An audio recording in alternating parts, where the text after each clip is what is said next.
Hello everyone. നമ്മൾ ഇന്ന് എടുത്തിട്ടുള്ളത് ഒരു അസേഷൻ റീസൺ ബേസ്ഡ് ക്വസ്റ്റ്യൻ ആണ്. ഈ ക്വസ്റ്റ്യൻ എന്ന് പറയുന്നത് നീറ്റ് 2023 വന്നിട്ടുള്ള ഒരു ക്വസ്റ്റ്യൻ ആണ്. ഓക്കെ, സോ ഈ ക്വസ്റ്റ്യൻ എന്ന് പറയുന്ന അസേഷൻ റീസൺ ബേസ്ഡ് ആണ്. റെസ്പിറേഷൻ പ്ലാൻസ് എന്ന് പറയുന്ന ചാപ്റ്ററിൽ നിന്ന് എടുത്ത ഒരു ക്വസ്റ്റ്യൻ ആണ്. ഓക്കെ, സിമ്പിൾ ആണ്. അസേഷൻ എന്ന് പറയുന്നത് ATP is used at 2 steps in glycolysis. Reason എന്താണ്? റീസൺ 6 എന്ന് പറയുന്നത് first ATP is used in converting glucose into glucose 6-phosphate and second ATP is used in conversion of fructose 6-phosphate ഇൻ ടു ഫ്രക്ടോസ് 1,6-diphosphate. So നമുക്ക് 4 options തന്നിട്ടുണ്ട്. Both assertion and reason are true, but R is not correct explanation for assertion.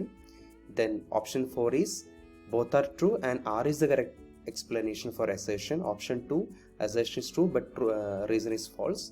Option 3, assertion is false but reason is true. Right? So ഇതാണ് question. നമുക്ക് ആദ്യം assertion എടുക്കാം. നിങ്ങൾക്കിപ്പോൾ പലർക്കും ആൻസർ നിങ്ങൾ ചിന്തിക്കുന്നുണ്ടാവും, അല്ലെങ്കിൽ നിങ്ങൾക്ക് മനസ്സിലായിട്ടുണ്ടാവും. ഞാൻ എടുക്കാം.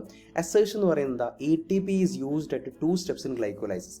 ഗ്ലൈക്കോലൈസിസ് എന്ന സ്റ്റേജിൽ എന്നുള്ള പ്രോസസ്സിൽ 2 സ്റ്റെപ്പിൽ ATP ഉപയോഗിച്ചിട്ടുണ്ടെന്നാണ് പറയുന്നത്. ഓക്കെ, നോക്കാം നമുക്ക്. അത് നമുക്കറിയാം, അത് കറക്റ്റായിട്ടുള്ള ഒരു സ്റ്റേറ്റ്മെൻ്റ് ആണ്. ഇനി റീസൺ എന്ന് പറയുന്നത് first ATP used in converting glucose into glucose 6-phosphate and second ATP used in conversion of fructose 6-phosphate into fructose 1,6-diphosphate. അതായത് നമുക്കറിയാം ഗ്ലൂക്കോസ് 6-phosphate ആകുമ്പോൾ നിങ്ങൾ നോക്കൂ, ഈ ഗ്ലൂക്കോസ് 6-phosphate നമുക്കറിയാം ഒരു എക്സ്ട്രാ ഫോസ്ഫേറ്റ് ഉണ്ട് 6th പൊസിഷനിൽ. ഇതിന് കാരണം എന്ന് പറയുന്നത് ATPയുടെ അഡീഷനാണ്. ATP ആഡ് ചെയ്യുമ്പോഴാണ്, ഗ്ലൂക്കോസിലോട്ട് ATP ആഡ് ചെയ്യുമ്പോഴാണ് ഗ്ലൂക്കോസ് എന്തായിട്ട് മാറുന്നത്? ഗ്ലൂക്കോസ് 6-phosphate ആയിട്ട് മാറുന്നത്. സിമിലർലി ഫ്രക്ടോസ് 6-phosphateലോട്ട് ഒരു ATP ആഡ് ചെയ്യുമ്പോഴാണ് അവർക്ക് എക്സ്ട്രാ ഫോസ്ഫേറ്റ് കിട്ടുന്നത്. അതുകൊണ്ട് തന്നെ ഫ്രക്ടോസ് 6-phosphate എന്തായിട്ട് കൺവേർട്ട് ചെയ്യും? ഫ്രക്ടോസ് 1,6-diphosphate ആയിട്ട് കൺവേർട്ട് ചെയ്യും. നിങ്ങൾക്ക് ഇവിടെ നോക്കുമ്പോൾ അറിയാം, ഇവിടെ എത്ര ഫോസ്ഫേറ്റ് ഉണ്ട്? സിംഗിൾ ഫോസ്ഫേറ്റ് ആണുള്ളത്. ഏത് പൊസിഷനിലാണ്? 6th പൊസിഷനിലാണ്.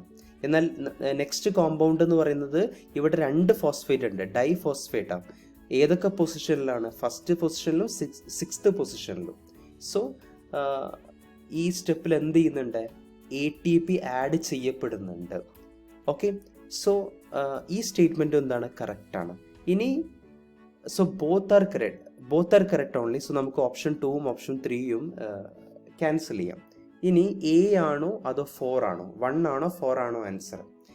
ഇവിടെ അസേഷൻ എന്താ പറഞ്ഞിട്ടുള്ളത്? ATP is used at 2 steps in glycolysis because then reason.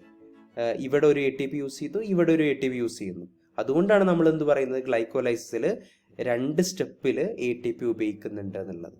Okay, so reason assertion എന്താണ്? രണ്ടും ട്രൂ ആണ്. അതുപോലെ R is the correct explanation of assertion. Okay, നിങ്ങളിത് ചെയ്യേണ്ടതെന്ന് പറയുന്നത് അസേഷൻ വായിക്കുക. ഇപ്പോൾ രണ്ടും കറക്റ്റായി വരികയാണെങ്കിൽ നമുക്കൊരു ഡൗട്ട് എന്താണ്? ഫസ്റ്റ് ആണോ 4th ആണോ എന്നുള്ള ഡൗട്ട് ഉണ്ടാവും. അപ്പോൾ അങ്ങനെ വരുമ്പോൾ നിങ്ങൾ നോക്കേണ്ടത് ആദ്യം അസേഷൻ വായിക്കുക, എന്നിട്ട് ബിക്കോസ് എന്ന് പറയാം, എന്നിട്ട് റീസൺ വായിക്കുക, എന്നിട്ട് നോക്കുക ഇത് തമ്മിൽ എന്തെങ്കിലും മാച്ച് വരുന്നുണ്ടോ.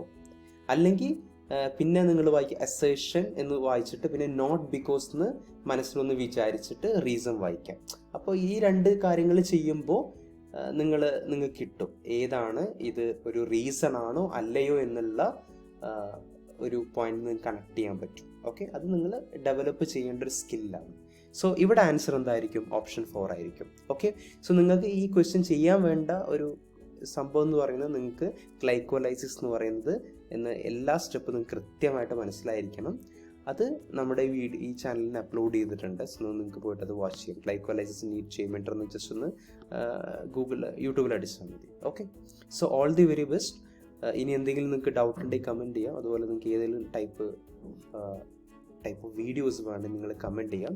അതുപോലെ നിങ്ങളെല്ലാവരും നിങ്ങളുടെ വീഡിയോ ലൈക്ക് ചെയ്യുക, നിങ്ങളുടെ ഫ്രണ്ട്സിലോട്ട് ഷെയർ ചെയ്യുക. അതുപോലെ നിങ്ങൾ വാട്സപ്പ് ഗ്രൂപ്പിൽ ജോയിൻ ചെയ്യുക. നമ്മൾ വരുന്ന ദിവസങ്ങളിൽ എല്ലാ ഇയറിലുള്ള ബയോളജിയുടെ ക്വസ്റ്റ്യൻ പേപ്പർ നമ്മൾ സോൾവ് ചെയ്യുന്നതായിരിക്കും. നീറ്റ് 23, ദെൻ 22, 21 ഓർഡറിൽ നമ്മൾ സോൾവ് ചെയ്യുന്നതായിരിക്കും. സോ നിങ്ങൾ എല്ലാവരും എന്ത് ചെയ്യുക, വാട്സപ്പിൽ വരെ അപ്പോൾ നിങ്ങൾക്ക് അപ്ഡേറ്റ് കിട്ടും. ചിലപ്പോൾ നമ്മൾ സൂമിൽ നമ്മൾ പ്ലാൻ ചെയ്യുന്നുണ്ട് നിങ്ങളുടെ ഇൻട്രസ്റ്റ് അനുസരിച്ചിട്ട്. Okay, so all the very best. Thank you so much.